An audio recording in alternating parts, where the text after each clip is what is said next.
대한민국의 조용기 목사님을 소개합니다. 우리의 전한 것을 누가 믿었느냐라는 제목으로 말씀을 나누겠습니다. 인간의 상상을 훨씬 초월한 상식에 전혀 어긋난 사건을 당했을 때 우리는 말합니다. 도대체 이와 같은 일을 누가 믿을 수 있겠는가? 예수님의 탄생과 그 생애에 관한 계시를 받았을 때 이사야는 의안이 벙벙하여 탄식했습니다. 우리의 전한 것을 누가 믿어주겠는가? 하나님의 외아들 예수님의 탄생은 너무나 처음부터 비극적인 것이었습니다. 이사야는 말했습니다. 예수님의 탄생은 마른 땅에서 난 연한 순 같고 줄기 같았어요. 고운 모양도 없고 풍채도 없어서 세상적으로 볼 때 흠모할 만한 아름다운 것이 전혀 없다고 탄식했습니다. 과연 예수님은 마른 땅 같은 빈민촌 나사렛의 가난한 집 처녀 마리아의 몸에 잉태되어 연약한 어린 아기로 태어났기 때문에 융성한 집안이나 고관 대작의 집에서 태어난 아기들처럼 많은 사람들이 기뻐하고 흠모하고 찬양함을 받지 못했습니다. 너무나 슬프도록 보통의 아기로 세상에 태어났습니다. 예수님의 삶 전체도 이사야는 이렇게 말했습니다. 그는 멸시를 받아서 사람들에게 실어버린 바 받았다. 정말로 예수님은 유대교 지도자들이나 바리새교인, 서두개교인, 교법사들, 사회 지도자들에게 멸시와 천대와 박대를 당했었습니다. 그리고 그는 갓난신고를 많이 겪었으며 질고를 아는 자라고 했습니다. 그의 삶은 풍찬 노숙을 하고 갓난신고를 많이 겪었으며 인간의 질고 때문에 마음이 너무나 아프고 괴로웠습니다. 제2위 하나님이신 예수님께서 사람으로 오셔서 이처럼 푸대접을 받으실 것을 누가 믿을 수가 있었겠습니까? 그 옛날 선지자 이사야도 고개를 설레설레 흔들며 믿을 수 없는 일이라고 한 것처럼 오늘날 우리도 이 소식을 접할 때 입을 딱 벌리고 당치 않는 말이라고 말하게 될 것입니다. 예수님의 이 가난하고 슬픈 출생과 그의 고난을 오늘 우리는 음미해 보아야 하겠습니다. 첫째로 성경은 두드러지게 이사야 선지자를 통해서 주전 700여 년 전에 예언해서 말씀하기를 그는 실로 우리의 질고를 지고 우리의 슬픔을 당했다고 말했습니다. 이사야 53장 3절로 4절에 그는 멸시를 받아서 사람에게 실어버린 바 되었으며 간고를 많이 겪었으며 질고를 아는 자라. 그는 실로 우리의 질고를 지고 우리의 슬픔을 당했다고 말했습니다.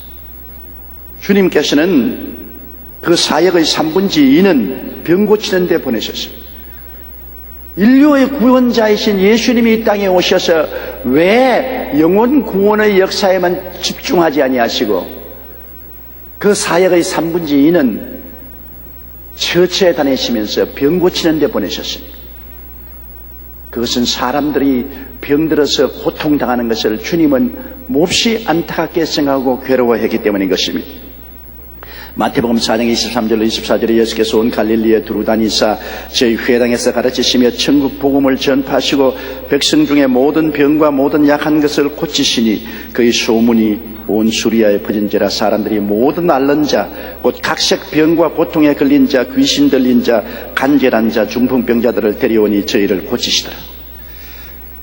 천국은 치료에 있습니다. 그리스도의 복음 증거와 치료는 분리할래야 분리할 수가 없습니다. 하늘나라가 임한 곳에는 치료가 나타나고 귀신이 쫓겨나가고 하나님의 은총이 나타나게 되어 있는 것입니다. 어느 종교도 치료가 중심이 된 종교는 없습니다. 그러나 그리스도는 천국 복음을 전가할 때 천국 복음의 속성이요 힘아닌 치료를 꼭 나타내신 것입니다. 12제자, 70인의 제자 그리고 후에 모든 믿는 자에게도 반드시 복음을 전할 때는 병자를 고치라고 말하셨습니다.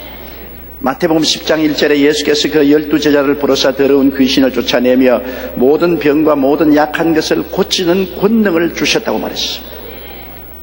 70인의 제자를 내보낼 때도 누가복음 10장 19절에 내가 너희에게 뱀과 전갈을 밟으며 원수의 모든 능력을 제어할 권세를 주었으니 너희를 해할 자가 결단코 없으라고 말했고, 주님이 부활해서 승천하기 전에 모든 교회, 모든 성도들에게 부탁한 말씀, 마가복음 16장 17절 18절에 믿는 자들에게 이런 표적이 따르니 저희가 내 이름으로 귀신을 쫓아내며 새 방언을 말하며 뱀을 집으며 무슨 독을 마실지라도 해를 받지 않으며 병든 자에게 손을 얹은즉 나으리라고 말했습니다.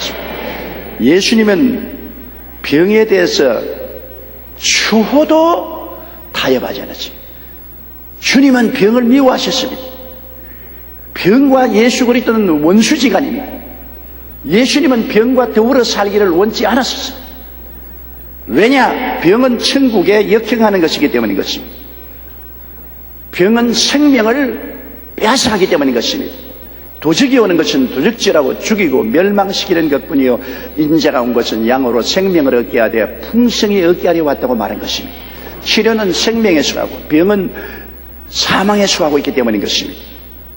성경에 스플랑크니 조마이라는 헬라어가 있는데, 그 헬라어는 민망히 여기다 또는 불쌍히 여기사로 번역되어 있습니다. 마음에 깊은 슬픔을 느낀다는 말인 것입니다. 이 단어는 성경에 12번 나오는데 그 중에 8번이 예수님의 마음을 표현할 때 사용했습니다. 5번은 병자와 죽은 자를 보셨을 때, 3번은 굶주려 고통받거나 목자 없는 양같이 방황하는 백성들을 보셨을 때 느낀 감정을 표현했습니다. 예수님은 병들고 고통당하고 죽는 사람이나 헐벗고 굶주린 사람을 볼 때 마음에 깊은 슬픔을 느꼈다는 것입니다. 주님은 종교적인 수단이나 방법이나 의무를 통해서 이 사람들을 돌본 것이 아닙니다. 주님은 병든 자, 죽는 자를 보고 눈물을 흘리셨습니다. 헐벗고 굶주린 자를 보고 마음에 깊은 슬픔과 고통을 느끼신 것입니다. 주님은 냉랭한 철학자나 종교가가 아닙니다. 주님은 하나님의 아들로서 우리의 고난에 동참하기 위해서 오신 것입니다. 우리의 죄와 고통과 질병과 배고픔과 절망을 함께 걸머쥐고 주님은 우리 때문에 몸부림친 그런 하나님인 것입니다. 예수님의 마음은 인간의 병 때문에 항상 무거우셨고 질병의 슬픔이 동참하셨습니다. 여러분, 병을 앓는 자식을 준 부모는 마음에 항상 괴롭고 무겁습니다. 자식이 병들어서 고통을 당하는데 부모가 한신들 마음에 평안할 수 있습니까? 왜? 자식이기 때문에 그 짐을 함께 걸머지는 것입니다. 예수님은 우리의 창조주시기 때문에 우리가 병 앓을 때 우리의 병을 주님은 함께 걸머지고 슬퍼하고 마음 무거워합니다. 마태복음 9장 35절로 36절에 예수께서 모든 성과 촌에 두루 다니사 저희 회당에서 가르치시며 천국 복음을 전파하시며 모든 병과 모든 약한 것을 고치시니라. 무리를 보시고 민망히 여기시니 이는 저희가 목자 없는 양과 같이 고생하며 유리함이라. 주님의 마음이 너무나 괴로웠습니다. 민망히 느끼셨습니다. 마태복음 14장 14절에 예수께서 나오사 큰 무리를 보시고 불쌍히 여기사 그 중에 있는 병든 자를 고쳐줬다. 그렇기 때문에 주님은 어찌하든지 인간의 질병과 고통을 제하기 위해서는 당신이 모든 희생을 감당하기로 결정내린 것입니다. 그는 기어고 채찍에 등에 갈기갈기 찢어지는 매를 맞고 우리 병고를 대신 갚으십니다. 이사야 53장 5절에 그가 채찍에 맞음으로 우리가 나음을 입었다고 말했습니다. 예수님은 로마의 관정에서 골고다로 가기 전에 벌거벗김을 당하고 채찍에 등이 칼기 찢어지도록 맞았습니다. 성경은 말하기를 그렇게 맞은 것은 우리의 병을 대신 짊어지기 위함이라고 했습니다. 주님이 우리에게 병을 고치기를 원한다는 것, 그것은 종교적인 의식이 아닙니다. 예수님은 당신의 몸을 내어놓고 찢어지고 피투성이가 될 때까지라도 우리 병을 짊어지겠다, 우리 병을 대속하겠다는 굳은 마음의 결심을 가지고 있었습니다. 그것은 자식의 병을 부모가 걸머지겠다, 자식의 어려움을 부모가 담당하겠다는 그 심정 수천 배 수만 배입니다. 예수님이 우리의 육신의 질병에 대한 그 무거운 마음의 책임과 고통은 우리가 상상할 수 없을 정도입니다. 그렇기 때문에 주님은 결코 당신의 등을 내놓았습니다. 때려라. 내 가죽을 벗겨라.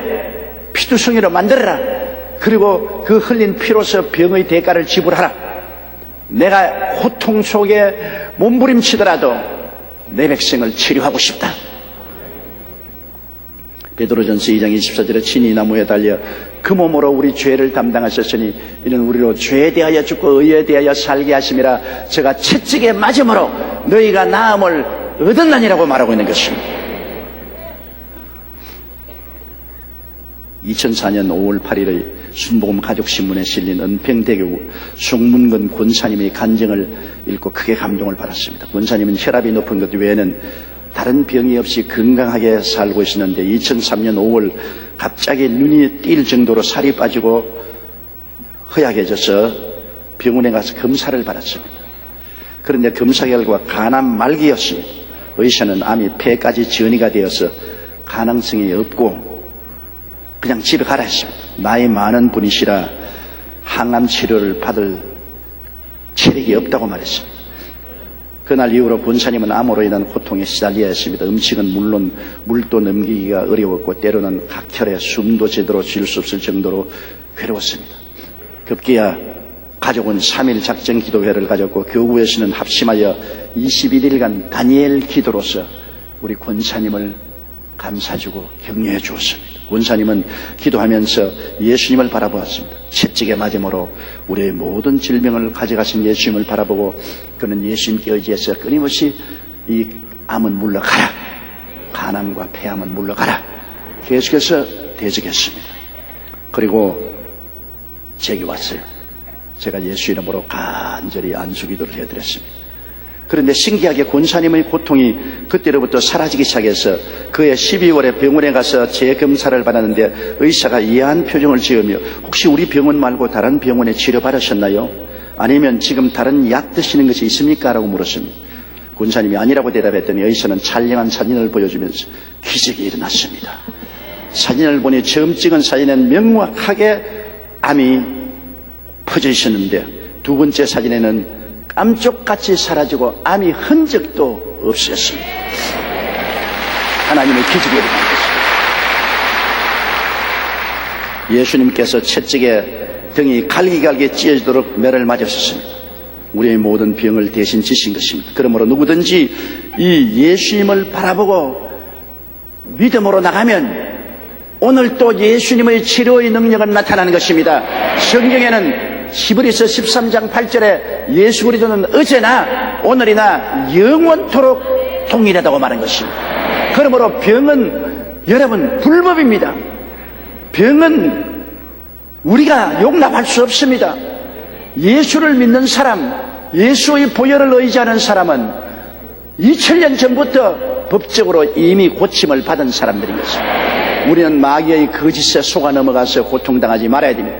우리는 그리스도의 이 사랑과 자비와 대수고 연총에 단호하게 서서 병을 대적하고 그리스도의 치료의 권세를 주장해야 될 줄로 믿습니다. 둘째로 성경은 그가 찔리면 우리 허물 때문이요 그가 상하면 우리의 죄악 때문이라고 말하셨습니다. 외적인 육체의 찔림은 우리의 육체로 지은 허물 때문에 그렇지 않습니까? 양손에 양발에 그리고 머리에 가시가 섰는데요. 머리로서 허물진 생각 많이 하고 양손 가지고 얼마나 허물진 인생을 살았으며 양발 가지고 얼마나 허물진 인생을 살았습니까? 제가 찔리면 우리 허물이 나며 이 세상에 허물 없는 사람 아무도 없지요. 틀어서 먼지 안 나는 사람 누가 있어요? 다 허물이 너무나 많죠. 우리의 허물 때문에 주님이 수족이 찔리고 가시만 섰습니다.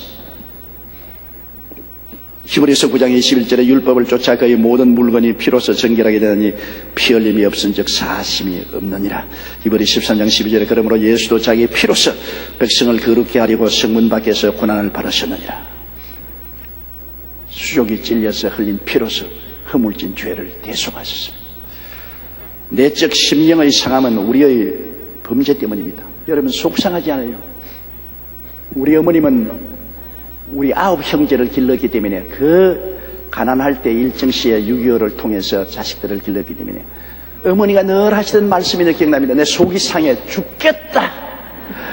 아이고, 속 상해서 죽겠다. 그래서 난 늘 속이 이래요. 속이 뭐가 상하는지 보여주면 좋겠다. 안 보이잖아요.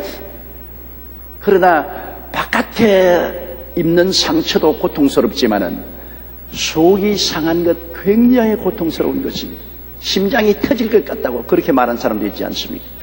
예수 그리스도는 그 속 사람이 상해서 그 형상을 알아볼 수가 없었습니다.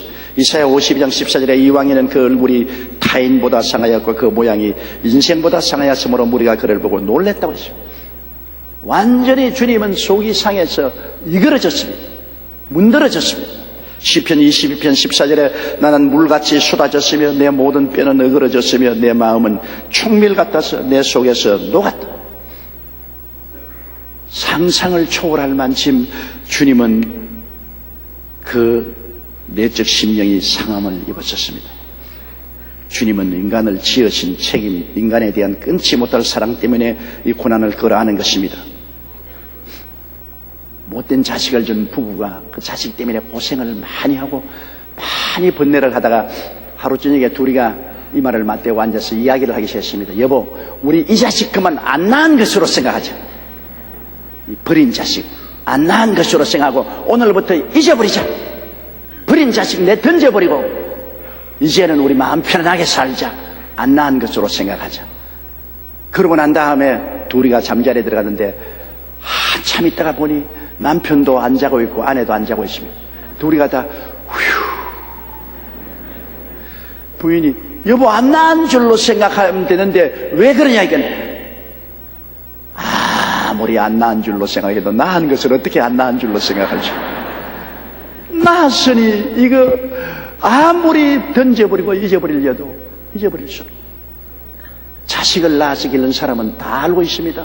마음에 자식과의 연결된 그 끈은 끊을 수가 없습니다. 인간을 지으신 하나님이 바로 그 심정입니다. 하나님의 형상과 모양대로 인간을 지으셨으니 하나님이 안 지은 것처럼 하시려도 안 됩니다.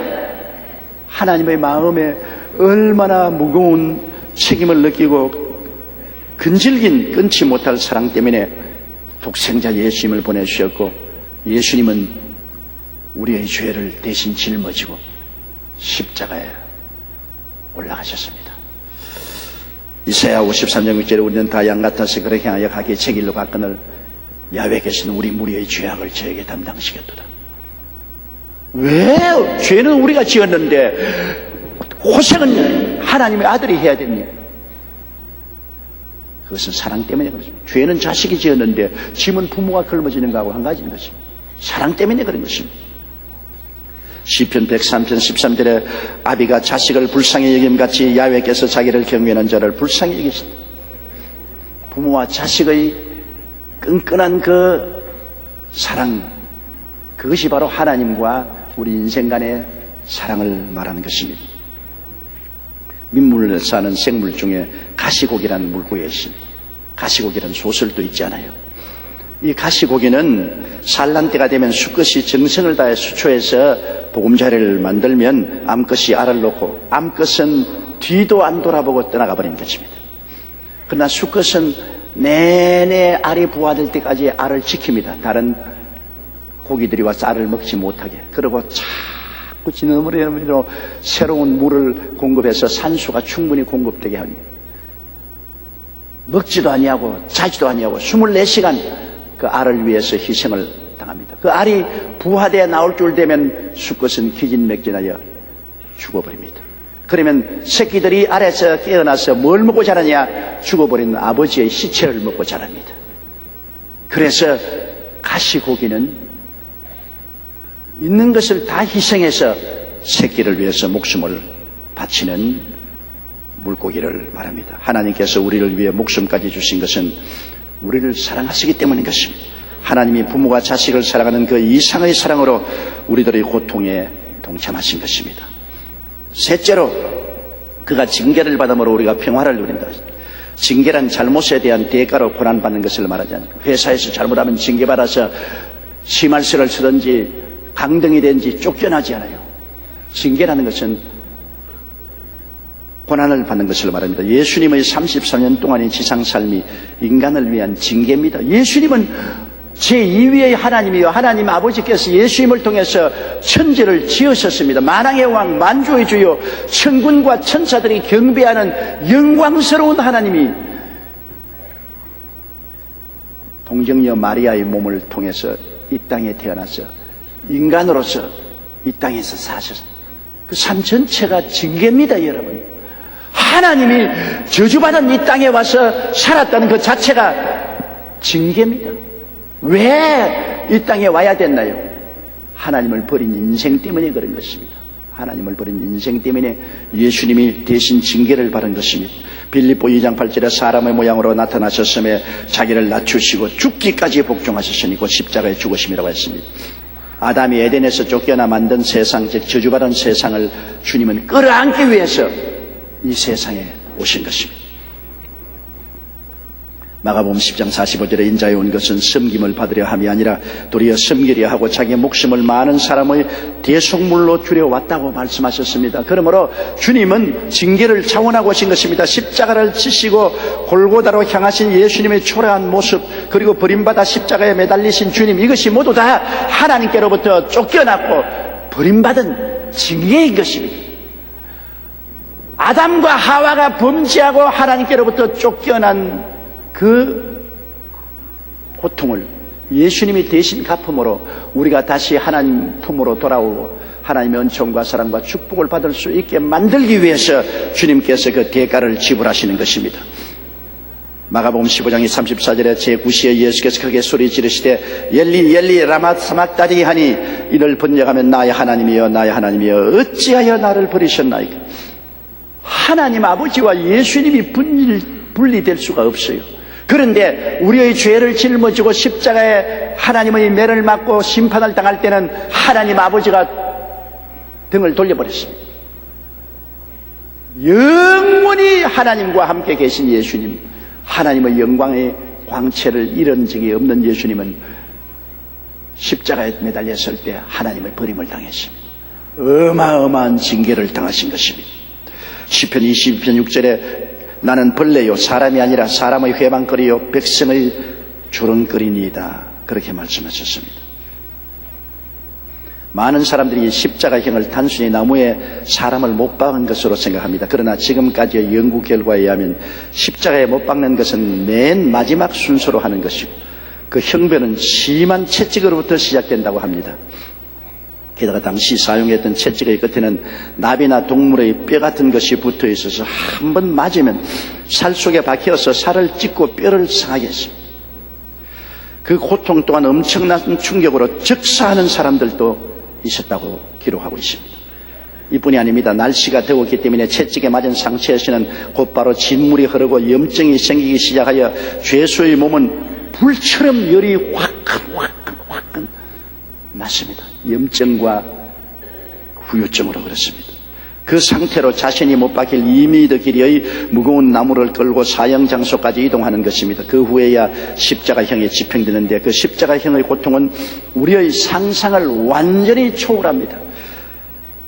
캔버스 대학의 해부학 교수인 하워드 메츠키 교수는 십자가형의 고통을 의학적으로 분석해서 이렇게 발표했습니다. 몸의 체중이 두 손에 박힌 몸에 매달리기 때문에 살이 찢어지고 많은 피를 쏟으며 통증이 심합니다. 또한 가슴으로부터 팔에 이르는 근육이 극도로 밑으로 매달려 팽창하여 호흡에 장애를 가져옵니다. 숨을 내쉴 수가 없어 근육에는 산소 공급이 안 되어 심한 경련이 온 몸을 물결칩니다. 죄수가 이 정체를 조금이라도 완화시키기 위해 몸을 위로 찢겨 올리려고 하면 이때마다 체중이 발등에 꽂힌 못에 실림으로 그 고통은 더 가중되는 것입니다. 매달려 쳐져 있을 수도 없고 그 근육을 좀 이완시키기 위해서 발을 들 수도 없고 그 고통은 이루 말로 다 할 수 없습니다. 예수님은 십자가에서 아침 9시에 못 박였어.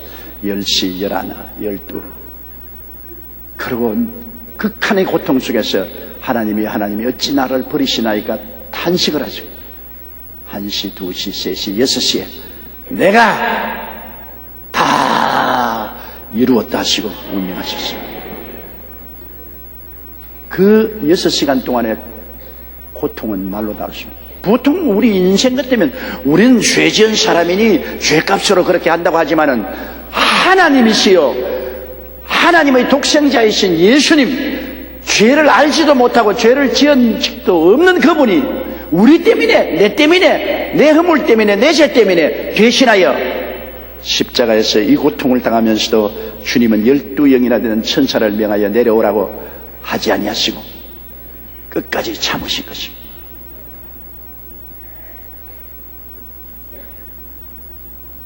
이 그리스도의 사랑과 은혜를 무슨 말로 우리가 표현하겠습니까?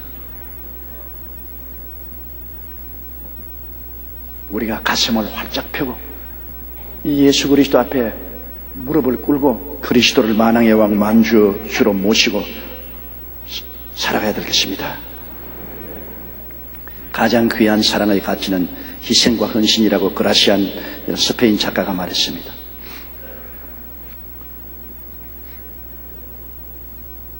저는 한번 예수님이 십자가에 못 박힌 장면을 환상으로 본 적이 있습니다. 기도하다가 주님이 십자가에 못 박히는 모습을 보았습니다.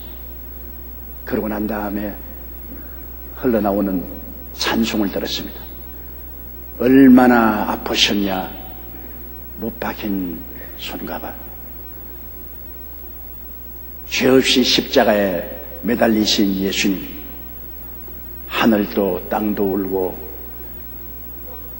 초목들도 다 울고 해조차 빛을 잃고 온누리 빛이 않네. 아, 고마워라 주님의 그 사랑. 나는 그 음악 소리가 배경에서 들리면서 예수님 십자가에 고난당한 모습을 보았습니다.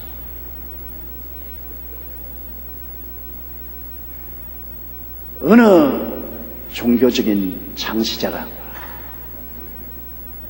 우리를 위해서 몸을 찢고 피를 흘려 죽음으로써 우리를 구원하신 분이 있습니까? 예수님밖에 없는 것입니다. 이 징계를 통하여 인간의 반역을 청산하시고 사람과 하나님 사이에 화목과 평화를 가져오십니다. 오늘날에는 죄를 짓고 불의하고 추악하고 버림을 받아야 마땅함에도 불구하고 죄 지은 그대로 못난 그대로 주님께 빈손 들고 나오면 보혈을 통해서 아버지가 우리를 용서하시고 의롭다 하시고 자식으로 받아주시는 것입니다. 하나님과의 화목의 길이 열렸다. 고린도후서 5장 21절에 하나님이 죄를 알지도 못하신 자로 우리를 대신하여 죄를 삼으신 것은 우리로 하여금 저희 안에서 하나님의 의가 되게 하려 하심이라. 요한 1서 2장 2절에 저는 우리 죄를 위한 화목 제물이니 우리만 위할 뿐 아니요 온 세상의 죄를 위함이라고 했습니다. 이를 통해서 우리는 그리스도의 사랑을 알고 하나님의 사랑을 느끼지 아니할 수가 없습니다. 사랑이란 말로서 하는 것이 아닙니다. 사랑이란 증명되어야 되는 것입니다. 어느 시골에 부유한 가정이 있었는데 남편은 항상 돈 버는 일에 너무 몰두해서 아침에 일찍 일어나고 저녁에 늦게 돌아오고, 그래서 부인은 혼자 외로우니까 점점 멜랑콜리하게 됐어요. 그리고 남편이 자기에 관심이 없다, 자기는 사랑받지 못한다, 살아갈 필요가 없다, 마음이 쇠약해지고 급기야 맹장염이 걸렸는데 그걸 내버려 두었으니까 터져서 복막염이 되어서 생명이 위험하게 됐는데 시골 병원에서 긴급히 수술을 했습니다. 그런데 시골 병원에 피가 없습니다. 수혈을 못하면 흉구가 걸려서 이 부인이 죽게 되었죠. 그런데 마침 남편의 피를 조사해보니까 부인하고 형이 같습니다. 그래서 생피를 남편의 팔을 걷어서 거기에다 주사를 꼽고 그 피를 그대로 호도를 통해서 부인의 팔에다 꽂았습니다.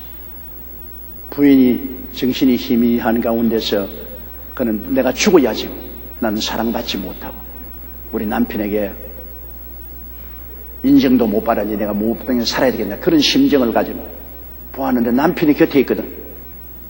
그러고 보니까 남편의 팔뚝에서 붉은 피가 관을 통해서 자기의 팔뚝 혈관 속으로 흘러들어요. 너무나 놀랐습니다. 남편이 주먹을 놨다가 폈다가 하늘 때 남편의 몸에 있는 피가 자기의 몸으로 흘러들어오는 것을 보고 그는 충격을 느끼고 회개를 했습니다. 남편이 아침에 일찍 일어나고 저녁에 늦게 들어오는 것은 내가 잘 살고 우리 집안이 잘 살게 하기 위해서 희생을 한 거구나.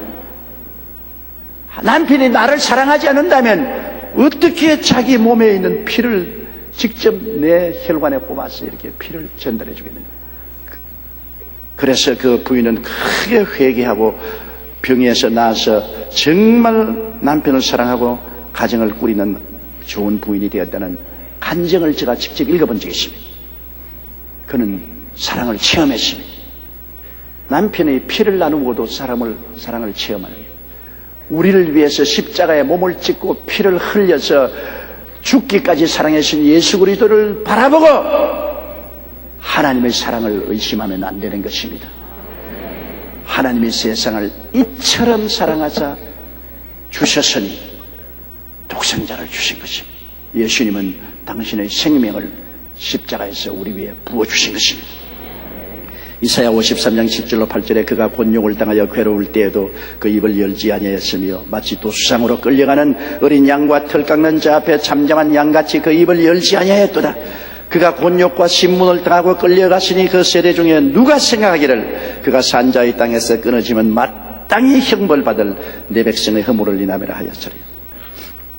2000년 전 팔레스타인의 한 외진 곳에서 로마의 총독 빌라도의 심판을 받고 처형당하신 예수님의 참된 고난의 의미를 너무나 사람들은 이해하지 못하고 있습니다. 예수님의 고난은 마땅히 형벌받을, 지옥에서 멸망당해야 할 여러분의 죄와 내 죄 때문이라는 것을 우리가 알아야 하는 것입니다. 이 예수님을 나의 구주요 하나님으로 영접하고 구원을 받아 하나님을 경배하고 훗날에 우리가 주님 나라에 가든 주님이 우리를 데려오시든 이 세상의 역사가 종결되는 그날에 주와 함께 우리는 영원히 살면서 우리에게 베풀어 주신 주님의 한없는 은혜와 사랑을 늘 찬미하면서 살게 되시기를 주님 이름으로 축원합니다. 다 같이 고개 숙여 기도드리겠습니다. 사랑이 많으시고 거룩하신 하나님 아버지, 예수님이 오시지 않았더라면 우리들에게는 전혀 희망이 없습니다. 인간의 의로운 행위나 고행이나 인간의 종교로서 죄 없이 하나님 앞에 심판받을 수 있는 사람 아무도 없습니다. 모든 사람이 죄를 범하였으며 하나님의 영광에 이르지 못합니다. 죄를 짓지 않은 의인은 한 사람도 없습니다. 우리 주 예수께서 우리 죄를 대신하여 영원한 하나님이 영원한 한 제사를 통해서 우리의 죄를 영원히 사해 주지 아니했었으면 우리는 아버지 앞에 설 수도 없고 미래 소망도 없었을 것입니다. 예수님 감사합니다. 그 흘리신 보배로운 피를 믿고 의지합니다. 주님을 찬양합니다. 아버지 하나님 예수 그리스도의 피를 의지하고 우리 담대히 아버지께 나와 싸우니 우리를 품어주시고 성령으로 인을쳐 주시옵소서. 예수님 이름으로 기도드리옵나이다. 아멘. 할렐루야. 아멘. 목사님 감사합니다. 구독과 좋아요는 제작하는 데 힘이 됩니다. 감사합니다.